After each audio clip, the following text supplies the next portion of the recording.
Surya sir. சொல்லுங்கம்மா. என்னங்க sir சண்டேவும் நம்ம ஆஃபீஸ் வரணுமா இன்னைக்கு? ஆமாங்கம்மா, நாளைக்கு ஃபேமிலி கோர்ட்ல டிவோர்ஸ் கேஸ் கிராஸ் எக்ஸாமினேஷன் இருக்குதுங்கம்மா, அதுக்கு ப்ரிப்பேர் ஆகணும்ல. ஆமாங்க சார், இப்பெல்லாம் டிவோர்ஸ் கேஸ் நிறைய வந்துட்டே இருக்கு நம்மளுக்கு. அதுவும் இல்லாம ஃபேமிலி கோர்ட்ல அவ்வளோ கூட்டம் டிவோர்ஸ்க்காக. என்னங்கம்மா பண்ணுறது, இப்போதைய காலகட்டத்தில் நிறைய டிவோர்ஸ் கேஸ் ஆகிட்டே இருக்குது ஃபேமிலி கோர்ட்டில். அது மட்டும் இல்லாமல் டிவோர்ஸ் கேஸ், மெயின்டெனன்ஸ் கேஸ், ஜிடபிள்யூபி இந்த மாதிரி நிறைய கேசஸ் டீல் பண்ணுறதுனால கூட்டம் இன்னும் ஜாஸ்தி ஆகிட்டே இருக்குங்கம்மா. சரிங்க சார், எனக்கு ஒரு டவுட் இருக்குங்க சார். ஆக்சுவலாக இப்போ ஹஸ்பண்ட் ஒய்ஃப் 2 பேர் இருக்காங்கன்னா சேர்ந்து தான் டிவோர்ஸ் ஃபைல் பண்ண முடியுமா அப்படிங்கிற ஒரு டவுட் இருக்கு. அது இல்லாமல் இப்போ நிறைய பேருக்கு ஒருத்தர் ஹஸ்பண்ட் ஒய்ஃப் டிவோர்ஸ் தரேன் அப்படின்னாங்கன்னா ஒய்ஃப் தர மாட்டேங்கிறாங்க, ஒய்ஃப் டிவோர்ஸ் தராங்கன்னா ஹஸ்பண்ட் தர மாட்டேங்கிறாங்க. இதுக்கு என்னங்க சார் சொல்யூஷன்? அப்போ ஒருத்தர் டிவோர்ஸ் தரல அப்படின்னா இன்னொருத்தவங்க டிவோர்ஸ் போட முடியாதா? கோர்ட்டில் கேஸ் போட முடியாதா? இது எக்ஸ்பிளனேஷன் நம்ம ஒரு சேனலில் போட்டுடலாங்க சார். கண்டிப்பாங்கம்மா.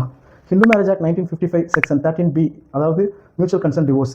இங்கே வந்து கணவன் மனைவி 2 பேருமே மனமுத்து ஒன்றா மனு தாக்கல் பண்ணி பிரிஞ்சுக்கிறது. இதன் அடிப்படையில் பார்க்குறப்ப மேக்ஸிமம் 6 மந்த்துக்குள்ள இந்த கேஸ் முடியறதுக்கான வாய்ப்புகள் இருக்குது. ரெண்டாவது பார்த்தீங்கன்னா கண்டஸ்டட் டிவோர்ஸுங்க, செக்ஷன் 13 கீழே ஃபைல் பண்ணக்கூடியது. இதில் வந்து கணவன் மனைவி 2 பேருக்குள்ள யாராவது ஒரு ஆளுக்கு விருப்பம் இல்லாமல் ஒருத்தருக்கு டிவோர்ஸ் வாங்கணுன்ற விருப்பம் இருக்கும் பட்சத்தில் கோர்ட்டில் மனு தாக்கல் பண்ணி வாங்கக்கூடிய டிவோர்ஸ்.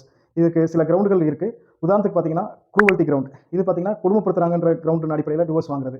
ரெண்டாவது அடல்ட்ரின்னு ஒரு கிரவுண்ட் இருக்குது. அடல்ட்ரிங்கிறது ஆண் பெண் இருவரில், கணவன் மனைவி இருவரில் யாராவது ஒரு ஆள் வந்து வேறு தொடர்பு வச்சிருக்காங்க, அதை நிரூபணம் பண்ணால் வாங்கக்கூடியது அடல்ட்ரி கிரவுண்டுங்க. மூணாவது பார்த்தீங்கன்னா மத மாற்றம், இந்த மாதிரி கன்வர்ஷன் இதில் வரதுக்கும் இதை வச்சு ஃபைல் பண்ண முடியும். நாலாவது பார்த்தீங்கன்னா டெசஷன்.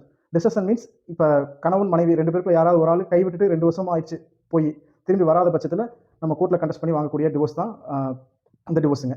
ஒவ்வொரு கேசஸ்க்கும் டிஃப்ரெண்ட் கைண்ட் ஆஃப் ஃபேக்ட்ஸ் இருக்குது. ஸோ ஒவ்வொரு கேசஸோட குற்றச்சாட்டுகளை முன்வைக்கிறதன் அடிப்படையில் மட்டும் டிவோர்ஸ் கிடைக்குமானா கிடைக்காது.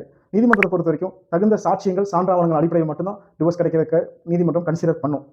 ஒவ்வொரு கேசுகளின் தன்மைகளும் வேறுபடும். முறையான சட்ட ஆலோசனை பெறுவது மிகவும் அவசியம். இது போன்ற சட்ட விழிப்புணர்வுகளுக்கு எங்களோட பேஜை ஃபாலோ பண்ணிக்கோங்க. உங்களுக்கு ஏதாவது டவுட் இருந்துச்சுன்னா கமெண்ட் பண்ணுங்கள்.